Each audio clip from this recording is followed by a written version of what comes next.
लोकसभा अध्यक्ष ओम बिरला का बड़ा बयान। कोटा बूंदी रोड, रेल और एयर कनेक्टिविटी होगी मजबूत। लोकसभा अध्यक्ष एवं कोटा बूंदी सांसद ओम बिरला ने मंगलवार को अपने संसदीय क्षेत्र के पत्रकारों से मुलाकात की।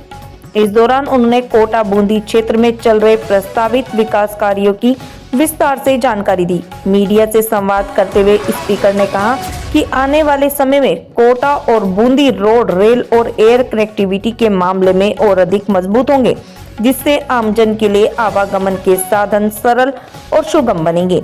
ओम बिरला ने बताया कि पर्यटन को बढ़ावा देने के लिए भी ठोस प्रयास किए जा रहे हैं। कोटा और बूंदी के नेशनल पार्क में बाघों को लाने की दिशा में बेहतर योजना के तहत कार्य किया जाएगा, जिससे क्षेत्र में पर्यटन गतिविधियों को नई पहचान मिलेगी और रोजगार के अवसर बढ़ेंगे। उन्होंने कहा कि आने वाले 2 वर्षों के भीतर कोटा और बूंदी संसदीय क्षेत्र के हर गांव तक पीने का पानी पहुंचाने का लक्ष्य रखा गया है। इसके साथ ही 4 वर्षों के अंदर जो क्षेत्र अभी असिंचित हैं, उन्हें सिंचित बनाने में व्यापक योजना तैयार की गई है, ताकि किसानों को कृषि के क्षेत्र में लाभ मिल सके। शिक्षा के क्षेत्र में कोटा की पहचान को और मजबूत करने पर जोर देते हुए ओम बिरला ने कहा कि देश के कोने कोने से छात्र कोटा में पढ़ने के लिए आए। इसके लिए आधुनिक शिक्षा सुविधाओं का विकास किया जा रहा है। IIIT के साथ साथ आर्टिफिशियल इंटेलिजेंस सेक्टर के उपयोग पर भी काम किया जा रहा है। उन्होंने बताया कि इस संबंध में केंद्रीय शिक्षा मंत्री से चर्चा की गई है।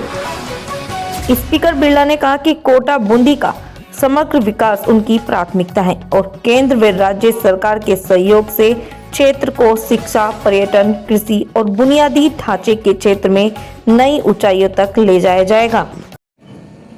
और उनका मानना है कि हमें पर्याप्त रूप से यात्री यहाँ पर मिल जाएंगे तो हवाई सेवाएं सफल हो जाएगी, ऐसा उनका मानना था। दोनों टेंडर जारी हो चुके हैं, एक का वर्क ऑर्डर मिल चुका है, एक का कुछ दिनों में।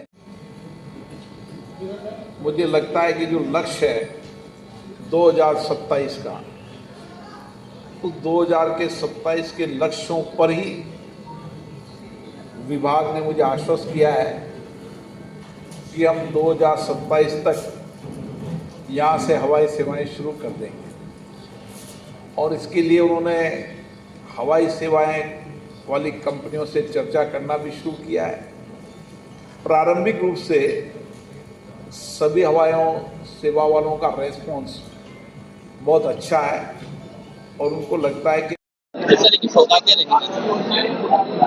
कोटा बूंदी संसदीय क्षेत्र में आने वाले समय में 2026 का वर्ष जहाँ विकास का वर्ष हो, जन कल्याण का विषय हो और लोगों की अपेक्षा आकांक्षा करने का वर्ष हो। कोटा के अंदर विकास के लिए जो मूलभूत आवश्यकता है, चाहे रोड कनेक्टिविटी हो, चाहे रेल कनेक्टिविटी हो, चाहे एयर कनेक्टिविटी हो, उस सब के लिए काम शुरू हो चुका है। आने वाले समय में इन तीनों कनेक्टिविटी होने के साथ ही कोटा के विकास के नए आयाम होंगे। कोटा के अंदर एग्रो इंडस्ट्री से संबंधित उद्योग लगाने की योजना शुरू हो चुकी है।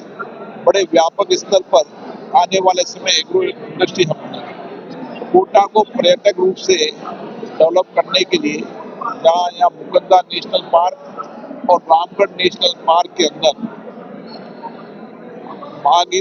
बाघ को बड़ी संख्या में लाने का प्लान भी है।